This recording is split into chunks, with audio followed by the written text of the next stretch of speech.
Bonjour à tous et bienvenue dans le 26e épisode du podcast Under the Crown.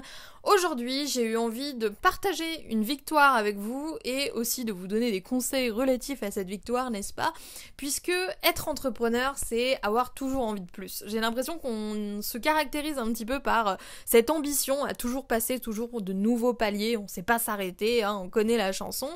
Et cette année, justement, j'ai passé plusieurs paliers que je ne pensais pas pouvoir passer aussi rapidement, donc je suis plutôt joyeuse. Et surtout, j'ai l'impression que cette année, pour le coup, mon entreprise, elle a vraiment pris un tournant décisif, en particulier au début de l'année. Donc là, on arrive vers la fin, je commence à prendre un peu de recul sur la situation. Mais cette année, j'ai vraiment eu l'impression de level up, entre guillemets, drastiquement dans tous les domaines relatifs à mon business, et bien entendu, ça s'est reflété sur mon chiffre d'affaires et sur mes ventes. Je sais qu'il y a beaucoup de gens ici qui m'écoutent et qui ont des poussées d'urticaire quand ils entendent le mot vente, parce que la vente, c'est pas facile. Surtout que, à la base, quand on se lance, on a l'impression qu'on n'est pas fait pour ça, on n'aime pas cette idée-là en fait. Moi-même, quand je me suis lancée, je partais du principe que j'étais pas une bonne vendeuse, que j'avais pas ça dans le sang, que c'était pas mon genre, tout ça. Vous voyez un petit peu ce genre de pensées qui ne sont pas très dynamisantes, c'est le moins qu'on puisse dire. Et du coup, à cause de ça, j'ai eu le sentiment que ça se reflétait un petit peu sur mes résultats. Pendant assez longtemps, pendant trop longtemps à mon goût, j'ai stagné entre 30 et 60 ventes par mois à peu près, ce qui est pas oufissime je trouve. Et ce qui s'est passé au début de cette année, c'est que je suis passée justement de ce volume de 30 à 60 ventes par mois à un volume qui oscillait plutôt entre 150 et 200 ventes par mois. Donc c'est quand même une belle victoire et c'est quand même pour moi un beau palier de dépasser et c'est très encourageant pour la suite. Du coup, je sais qu'au début c'est compliqué et je sais quels ont été les déclics qui m'ont permis justement d'arrêter de stagner en termes de ventes. Et c'est aussi ce qui m'a permis de voir mon chiffre d'affaires en fait finalement évoluer drastiquement d'une année sur l'autre, d'un mois sur l'autre presque, dès le moment où j'ai commencé à comprendre pas mal de choses et à mettre en place pas mal de choses surtout. Du coup aujourd'hui j'ai eu envie de vous donner 10 astuces qui ont tout changé pour moi par rapport à mon rapport à la vente, tout ce qui a permis finalement d'augmenter mes résultats, qui m'ont permis d'arrêter de stagner pour voir mon CA évoluer drastiquement presque du jour au lendemain, parce que vraiment il y a eu un bon moment pendant plusieurs mois où j'ai pas mal stagné et c'était très très frustrant pour moi, et dès que je me suis un petit peu débloquée à ce niveau-là, tout de suite ça a recommencé à monter en flèche et ça a dépassé toutes mes espérances. Donc aujourd'hui on est là pour parler des 10 conseils, des 10 astuces qui m'ont permis de réussir à arrêter de stagner, qui m'ont permis de passer des paliers supérieurs en termes de vente, en termes de chiffre d'affaires. Mais avant de continuer, je tiens quand même à vous dire quelque chose d'important, c'est que si vous avez actuellement des difficultés à vendre, j'ai une formation qui s'appelle Vendre quand on n'aime pas vendre. Le nom est pas très funky, mais le contenu l'est, je vous assure. Il y a 3 modules dans cette formation. Le premier, c'est un module Money Mindset où on va parler de l'état d'esprit par rapport à l'argent. Le module 2, il est dédié aux stratégies de vente de manière générale. Et le module 3, c'est comment rédiger une bonne page de vente, avec en plus un tutoriel où je vous filme mon écran en rédigeant une page de vente pour vous expliquer à chaque fois comment je m'y prends, pourquoi je mets ça là, etc., etc. Pourquoi je vous parle de cette formation maintenant? Parce que j'ai décidé de la retirer définitivement de mon catalogue à la fin de la semaine, donc dimanche prochain. Si vous écoutez ce podcast après dimanche prochain, cette formation n'est plus disponible, je suis désolée. Mais si elle vous intéresse, je vous invite du coup à vous la procurer avant qu'elle ne soit définitivement retirée du catalogue. Maintenant que cette parenthèse est fermée, je vais partager avec vous les 10 astuces qui m'ont fait passer de 0 à 200 ventes par mois. Depuis mon début jusqu'à aujourd'hui, qu'est-ce que je retiens? Quels ont été les meilleurs conseils, les meilleures choses, les meilleures techniques que j'ai pu mettre en place? Je vais vous dire tout ça, étape par étape, point par point, dans ce 26e, j'allais dire 25e, mais je perds le compte à force, dans ce 26e épisode donc du podcast Under the Crown. Déjà, la première chose, ça a été d'arrêter de vivre mes échecs de manière émotionnelle. Je m'explique. La première manière qu'on a de réagir à un mauvais lancement ou même à un mauvais truc dans notre vie, un mauvais événement, un mauvais passage, etc., c'est la manière émotionnelle. C'est-à-dire que c'est la manière où on pleure, on est triste, on se roule en boule dans notre lit en se disant qu'on est un cacamou, en écoutant des musiques tristes, etc. Et ça, bien sûr, c'est pas la bonne manière de faire. Il m'arrivait des fois de faire de mauvais lancements où je faisais pas beaucoup de ventes et ça me déprimait. Je me disais, mais je suis nulle, je vais devenir caissière, etc. Et vous vous en doutez, c'est pas la bonne manière de penser, ça.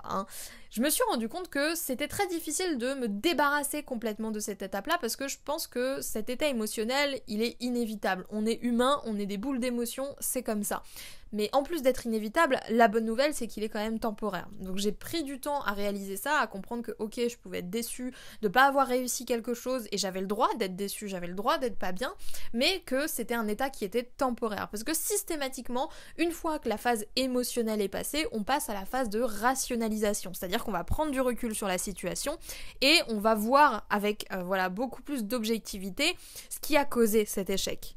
Le fait de réussir à passer ce stade et à comprendre que, ok, c'était normal d'être déçu, mais qu'il y avait un après et que cet après était beaucoup plus important que le moment où j'étais déçue, ça m'a vraiment aidé à relativiser et ça m'a aussi aidé à voir d'où venait le problème. Parce que comme je regardais un petit peu avec du recul, pour quelles raisons ça a échoué, qu'est-ce qui n'a pas fonctionné, etc., ça m'a permis en fait de repérer les erreurs cruciales qui ont causé mes plus gros bides, entre guillemets. Bon, je dis ça comme s'il y en avait eu des milliards, mais encore une fois, j'ai de la chance, je sais que je suis loin, très loin d'être à plaindre à ce niveau-là, mais ce que j'essaye de vous expliquer ici, c'est que les échecs sont inévitables. La seule chose qui va faire la différence, c'est votre attitude face à ces échecs. Est-ce que vous allez laisser la première embûche sur votre chemin, vous faire trébucher, vous faire abandonner tout ce que vous aviez espéré mettre en place, ou est-ce que vous allez en tirer les bonnes leçons ?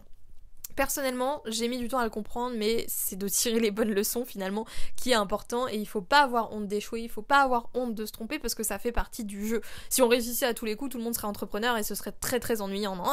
Donc il faut voir ça comme ça et comprendre que vous avez le droit d'être triste, vous avez le droit d'être déçu, mais comprenez que c'est un état passager et que ce qui est important c'est l'étape juste après, l'étape où vous essayez de comprendre ce qui s'est passé et de l'analyser pour ne pas refaire les mêmes erreurs.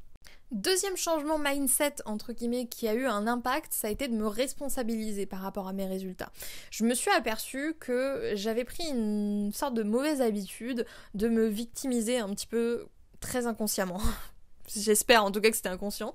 Donc c'est-à-dire qu'en fait quand j'échouais, je trouvais tout un tas de raisons en fait à mes échecs qui ne m'impliquaient pas moi en fait. C'est-à-dire que j'étais en colère contre les gens parce que oui les gens ils préfèrent acheter des produits chez machin XY etc. plutôt que de se rendre compte que ma formation c'est la meilleure etc. Parce que je savais au fond de moi que ma formation mes formations qui ont bidé, qui par la suite n'ont pas bidé, mais ça c'est un autre débat, mais les formations qui ont eu un lancement, qui ont bidé, je savais au fond de moi que c'était des formations de qualité et que ça allait apporter beaucoup de valeur aux personnes qui allaient les suivre, et du coup j'étais en colère contre les gens de ne pas s'être rendu compte de ça, vous voyez, c'était pas de ma faute, c'était les gens parce que les gens n'ont pas compris que c'était important, etc. Vous voyez un petit peu le délire. Pareil, si jamais j'avais un bug ou un imprévu, je me disais ouais mais si ça s'était pas arrivé, et puis si tel logiciel n'avait pas buggé, et puis si c'était pas passé ça cette semaine, j'aurais été de meilleure humeur grâce à ça et du coup j'aurais été plus productive. Bref, tout était une bonne raison de ne pas m'accuser moi-même de mes résultats et d'accuser les autres, le destin, la technique, tout ce que vous voulez de mes échecs en fait finalement. C'est humain d'avoir cette réaction je pense, mais ça n'aide en rien de raisonner comme ça, je pense que c'est aussi assez logique.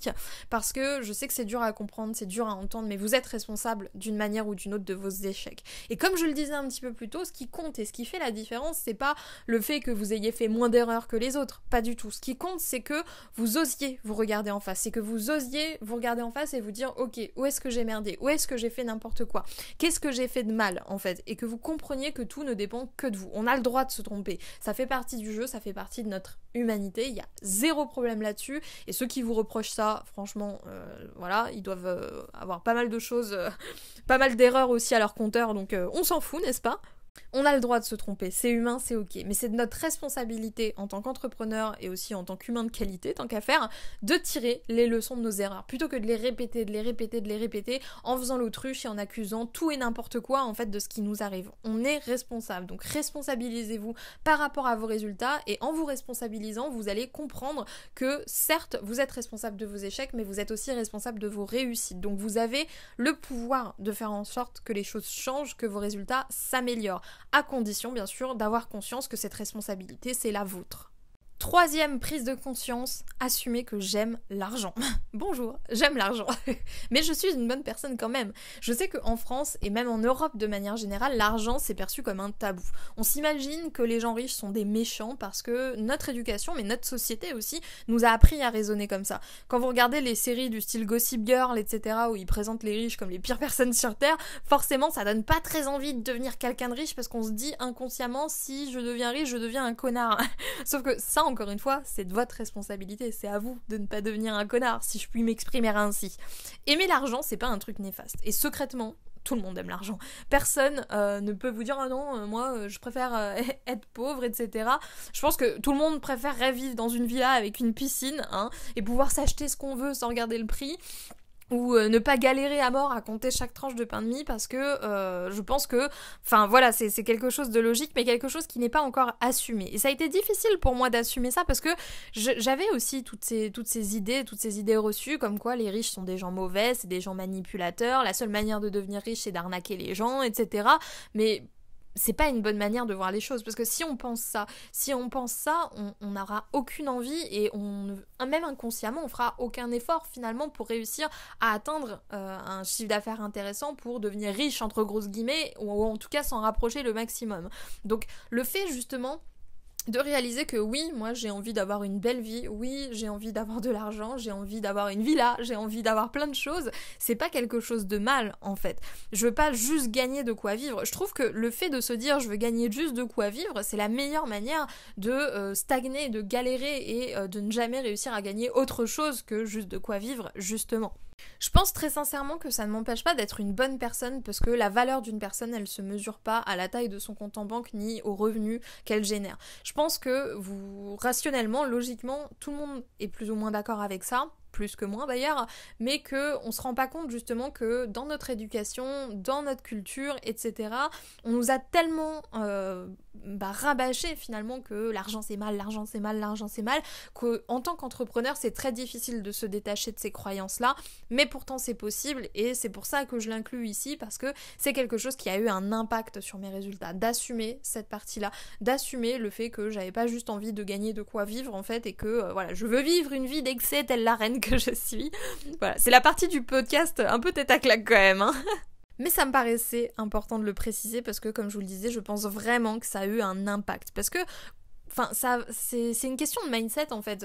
Vos revenus sont directement reliés à votre état d'esprit, à votre manière de penser, etc.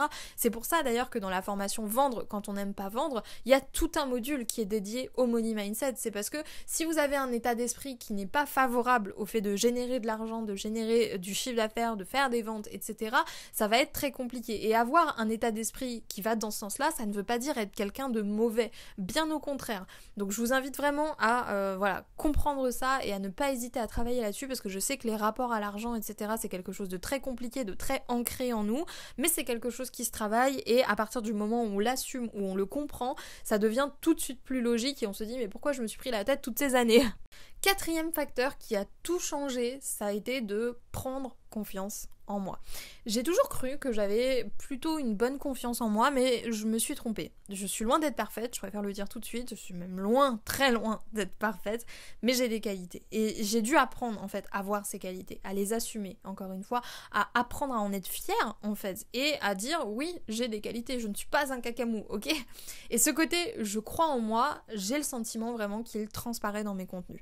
J'ai le sentiment qu'à partir du moment où j'ai vraiment eu ce switch en début d'année où je me suis dit ok, je crois en moi à partir de maintenant, et mes ventes derrière en fait ont augmenté. Et je pense, comme je vous le disais, que ça vient du fait que ça transparaît dans les contenus, parce que forcément si je sais ce que je dis et que j'assume ce que je dis et que je sais que ce que je fais c'est génial, dit grossièrement, les gens le perçoivent. Et mon discours, qu'il s'agisse en fait d'un discours de vente ou de n'importe quoi d'autre, il est beaucoup plus impactant quand je suis moi-même convaincue de ce que je dis en fait. Si vous ne croyez pas en vous-même, si vous ne croyez pas en vos produits, pourquoi vos clients croiraient en vous ? Pourquoi vos clients croiraient en votre produit ? Pourquoi les gens auraient envie d'acheter d'un produit si vous-même vous n'êtes pas confiant par rapport à la qualité de ce produit ? J'ai dû apprendre vraiment à non seulement prendre vraiment confiance en mon travail, en ce que je faisais, etc., mais aussi à le montrer, à ne pas avoir honte, à ne pas avoir peur de paraître prétentieuse parce que je dis oui, je sais que la formation que j'ai créée elle est capable de vous amener là et il faut vraiment avoir confiance en ses produits, se rendre compte finalement que ce qu'on a à proposer c'est quelque chose de valeur et qu'on est nous-mêmes quelqu'un de valeur. Ça ne veut pas dire qu'on est quelqu'un de parfait, comme je vous le disais, moi je suis loin, très loin de l'être, mais je sais que j'ai des qualités et c'est comme ça pour tous les êtres humains. On a des qualités, on a des défauts et malheureusement le chemin un petit peu logique qu'on prend c'est souvent de ne voir que nos défauts et de s'apitoyer un petit peu sur nos défauts au lieu de mettre en avant nos qualités et de montrer qu'il y a des choses qu'on sait faire, il y a des choses en nous qui en valent la peine et qui font de nous une personne de valeur. N'oubliez pas que personne jamais ne peut croire en vous à votre place. C'est à vous de le faire. Encore une fois, c'est votre responsabilité. 5e point, en finir avec la timidité promotionnelle. Je trouve que c'est très relié à la confiance en soi. C'est un problème récurrent, ça, la timidité promotionnelle. C'est un peu le nom que je donne aux personnes qui ont peur, en fait, de déranger, entre grosses guillemets, leur audience en parlant de leurs offres. Et vous vous en doutez, c'est une grosse erreur. Parce que comment on fait pour augmenter son volume de vente ou son chiffre d'affaires si on a peur de parler de ses offres? Les produits que vous créez, je suis persuadée qu'ils sont utiles. C'est des choses que vous avez conçues exprès pour aider les autres, pour aider vos clients à faire X ou Y, pour aider vos clients à arriver à tel stade. Je suis persuadée que les gens qui m'écoutent ici sont des gens consciencieux qui ont créé des choses de qualité, qui ont tout donné, qui ont tout mis dedans et qui savent que ce qu'ils sont en train de vendre, ce n'est pas du vent, ce n'est pas de la poudre aux yeux, ce sont des choses de qualité qu'ils ont mis du cœur à créer. Et souvent, l'ironie dans cette histoire-là, c'est que les personnes qui ont une timidité promotionnelle sont les personnes qui sont les plus consciencieuses finalement, parce que elles font du bon travail et elles ont pas envie de décevoir, et c'est aussi ça qui génère un petit peu cette timidité promotionnelle. Si vous pensez vraiment que ce que vous avez créé, que ce que vous avez à offrir peut vraiment aider quelqu'un, peut vraiment aider les gens, c'est de votre devoir en fait de le faire savoir à un maximum de personnes. J'aime beaucoup cette analogie de la boîte de Doliprane, c'est-à-dire que votre produit c'est comme une boîte de Doliprane. Vous savez que les Doliprane ça apaise les maux de tête. Et c'est essentiel, c'est même un devoir que vous avez d'en parler si jamais il y a quelqu'un à côté de vous qui a mal au crâne, que vous avez une boîte de Doliprane qui est là pour lui. Donc vraiment, je pense que la timidité promotionnelle reflète vraiment un gros souci mindset, et je pense que c'est quelque chose qui se travaille et qu'il faut comprendre et qu'il faut dépasser, parce que si vous n'osez pas parler de vos produits, encore une fois, personne ne pourra le faire à votre place et les gens ne vont pas juste deviner. Ça se trouve, les gens seraient ravis d'acheter vos produits à la seule condition qu'ils soient au courant de l'existence de ces produits ou de ces offres, en fonction de votre situation. Du coup, je sors un petit peu de l'aspect mindset qui, comme vous l'avez compris, est très très important pour parler un petit peu ici plus de l'aspect stratégique, technique. Donc là, ça me paraissait vraiment important de commencer par le mindset. Comme je vous le disais, c'est pas pour rien qu'il y a un module entier dédié à ça dans la formation Vendre quand on n'aime pas vendre. C'est vraiment un point clé qui a beaucoup plus d'impact que ce qu'on a tendance à imaginer. Mais ici, il y a aussi des stratégies plus concrètes que j'ai à vous donner et qui ont aussi eu un impact sur mes ventes, sur mon chiffre d'affaires, et je vais vous les donner maintenant. Déjà, un truc qui a fait toute la différence, et très sincèrement, je sais vraiment pas pourquoi je le faisais pas plus souvent avant, mais ça a vraiment fait une énorme différence, ça a été de proposer les order bumps. Les order bumps, en fait, c'est le fait de proposer un produit complémentaire sur le bon de commande à la personne qui vous achète quelque chose. Mon catalogue, personnellement, est très très complet et il est bien rempli. Il y a beaucoup de formations, vous le voyez, je crée beaucoup de produits et j'ai de quoi faire des order bumps, si on peut dire ça comme ça. Et je ne me doutais pas vraiment que c'était une technique qui fonctionnait aussi bien et qui avait un tel impact sur mon chiffre d'affaires. Parce que en fait les gens, quand ils vous achètent déjà quelque chose, ils sont déjà dans une démarche de vous acheter quelque chose. Et peut-être que le fait de voir que justement vous leur proposez un produit en plus avec un tarif spécial pour un espèce de prix de groupe, si on peut dire ça comme ça, ça peut en intéresser beaucoup plus que ce que vous pensez. Et ça coûte rien de proposer, encore une fois. Parce que si les gens veulent juste prendre le produit de base sans l'order bump, ils peuvent, c'est leur décision. Cette technique, elle m'a permis d'augmenter mon panier moyen en fait, c'est-à-dire que quand je faisais des ventes, quand je faisais des promotions, des lancements, etc., les gens prenaient en plus l'order bump, ce qui augmentait du coup l'argent perçu. Et je me suis rendu compte que sur certaines promos, ça pouvait aller jusqu'à 90% des gens qui m'achetaient la formation de base qui prenaient l'order bump s'il était bien accordé, s'il allait bien avec et si c'était la suite logique aussi au produit. Donc je pense que c'est vraiment quelque chose à tester, et si aujourd'hui vous ne proposez pas d'order bump, c'est le moment de le faire, en particulier si vous avez plusieurs produits dans votre catalogue. Et encore une fois, je dis produit parce que moi je fais principalement des formations, mais ça vaut, c'est la même chose si vous faites du coaching, des séances, des prestations, etc. N'ayez pas peur de proposer un produit complémentaire qui va coûter moins cher que si la personne l'avait acheté à part. Et je sais pas avec quel accent j'ai pris complémentaire, mais j'espère que vous avez compris où je voulais en venir. Bon, la pluie s'est mise à tomber sur ma fenêtre, j'espère qu'on l'entend pas trop. Au pire des cas, ça vous fait un petit bruit de fond, une petite ambiance, etc. Quoi qu'il en soit, je continue avec mon conseil suivant, celui qui est celui que j'ai appliqué depuis le début de l'année, voire même la fin de l'année dernière, c'est d'avoir systématiquement une offre en cours. Avec ma timidité promotionnelle, et oui, j'en ai pas parlé, mais moi aussi j'en souffrais au début, comme pas mal de personnes, j'avais vraiment peur de saouler les gens. Mais en fait, je pense que je voyais le problème à l'envers, parce que c'est pas moi qui saoule les gens quand je fais une offre chaque semaine. c'est moi en fait qui fais une fleur aux gens en leur proposant une remise sur des produits qui coûtent plus cher. Souvent les gens me remercient en fait de faire souvent des promos régulières, ça fait beaucoup de souvent, mais voyez où je veux en venir. Je reçois souvent des messages, des emails, etc. de personnes qui me disent merci de rendre tes formations accessibles, merci de faire des promotions régulières parce que ça me permet de pouvoir les prendre et de les prendre moins cher. C'est pour ça que je vous dis que je pense que je voyais le problème à l'envers, parce que je me disais ouais mais si je fais une offre par semaine je vais saouler tout le monde, etc. Mais c'est pas moi qui saoule, je fais une offre, je propose quelque chose d'intéressant pour mes clients et forcément les gens sont contents derrière. Et en plus de ça, comme je vous le disais, j'ai quand même un gros catalogue, j'ai plus de 10 formations là au moment où je parle et j'en ai supprimé pour pas qu'il y en ait trop, etc. Mais j'ai largement de quoi tourner et de ne pas faire 2 fois de suite la même promo quoi pendant des mois et quand même pouvoir permettre aux gens de se procurer mes formations à des tarifs intéressants.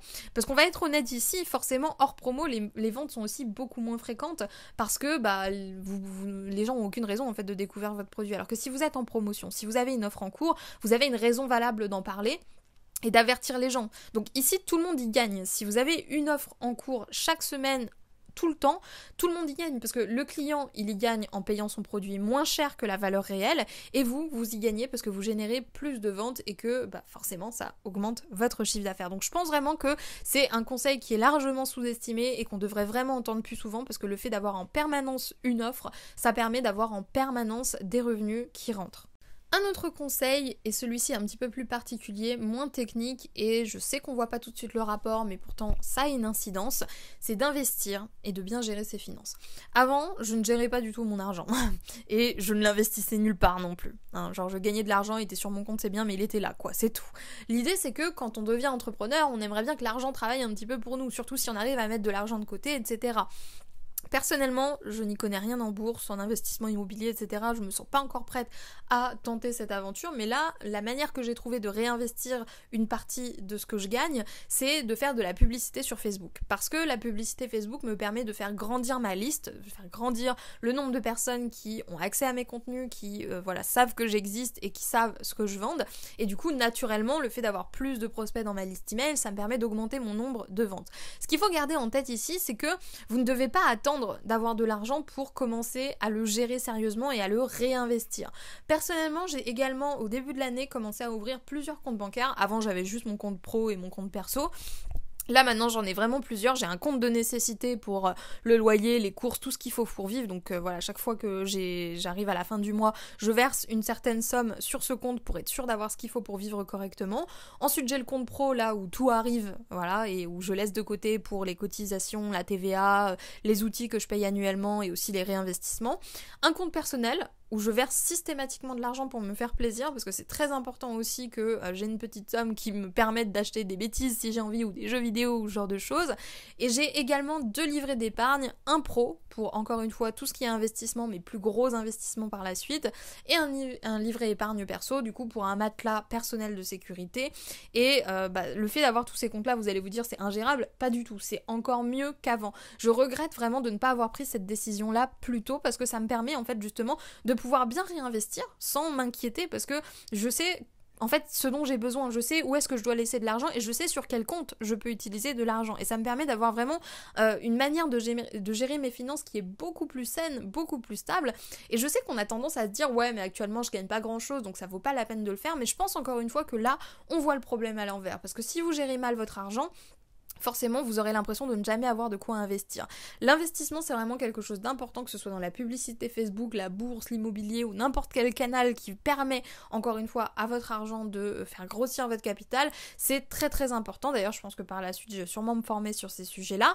Quoi qu'il en soit, je pense que aujourd'hui il faut vraiment que vous vous y mettiez, parce que je me rends compte qu'il y a beaucoup de gens qui négligent cet aspect et j'en faisais partie moi aussi, Mais le fait d'avoir cet œil-là sur mes finances et de savoir ce que je pouvais dépenser ou non, ça m'a vraiment permis de beaucoup mieux gérer mon argent et du coup de faire grossir mon business. Il faut garder en tête quelque chose, c'est que si vous gagnez 10 000 € par mois mais qu'il y a 0 € sur votre compte et que c'est mal géré, vous êtes pauvre. Par contre, si vous gagnez 1 000 € par mois et que vous avez de l'argent un petit peu partout et que vous savez exactement où part cet argent, vous êtes beaucoup moins pauvre que la personne qui gagne 10 000 € par mois.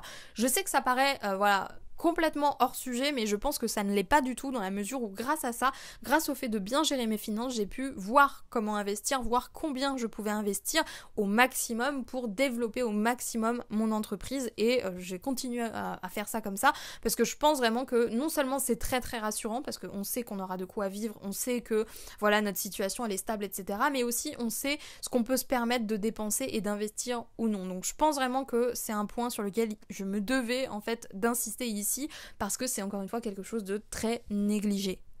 Avant-dernier conseil, arrêtez de perdre du temps avec des actions sans intérêt. Personnellement, je passais un temps monstrueux à faire des choses qui ne me rapportaient aucun centime, vraiment. Et à côté, je bâclais ou je négligeais ou je faisais à l'arrache les trucs super importants qui avaient un impact sur mes résultats.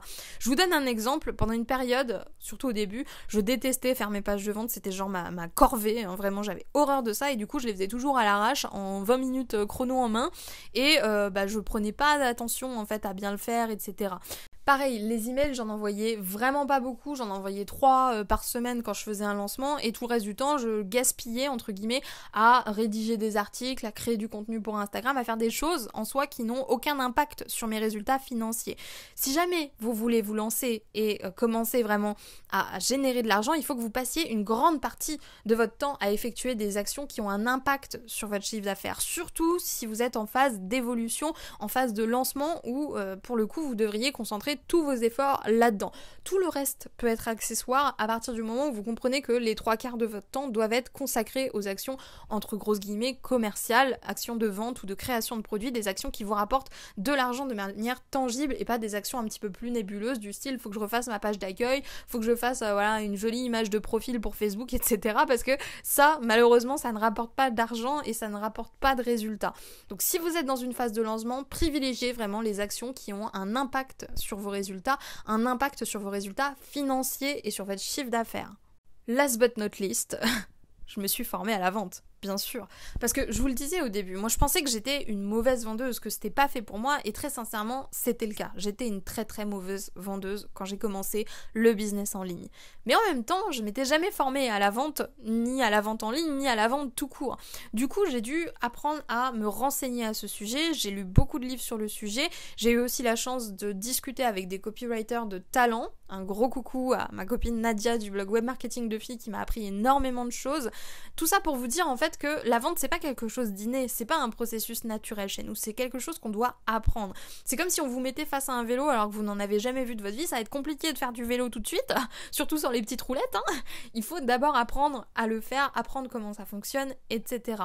Et c'est important, c'est vraiment important, c'est l'un des piliers en termes d'auto-formation sur lesquels on doit concentrer ses efforts parce que en tant qu'entrepreneur, notre entreprise elle existe si on fait un chiffre d'affaires qui est suffisant pour qu'elle tourne en fait. Si vous ne vous formez pas à la vente et que vous vous trouvez mauvais en vente, eh ben, vous n'allez pas avoir de résultats et si vous n'avez pas de résultats, vous allez forcément arriver à un cas de figure où vous allez être un peu dans le caca parce que vous allez vous dire oui mais mon entreprise je passe du temps dessus, elle me rapporte rien et à chaque fois que je vends quelque chose, ça ne me rapporte rien. Donc de quoi vous décourager, de quoi avoir envie d'abandonner et on veut éviter tout sauf ça. Donc si jamais c'est pas encore le cas, je vous invite vraiment à vous former à la vente. Si vous ne savez pas par quoi commencer, comment vous y prendre, etc. Il y a justement ma formation Vendre quand on n'aime pas vendre qui est encore disponible jusqu'à dimanche avant sa suppression définitive. Donc n'hésitez pas à aller jeter un coup d'œil si jamais ça vous intéresse. Mais gardez en tête que se former à la vente, c'est vraiment l'un des piliers et que c'est quelque chose qui peut vraiment faire une énorme différence dans vos résultats.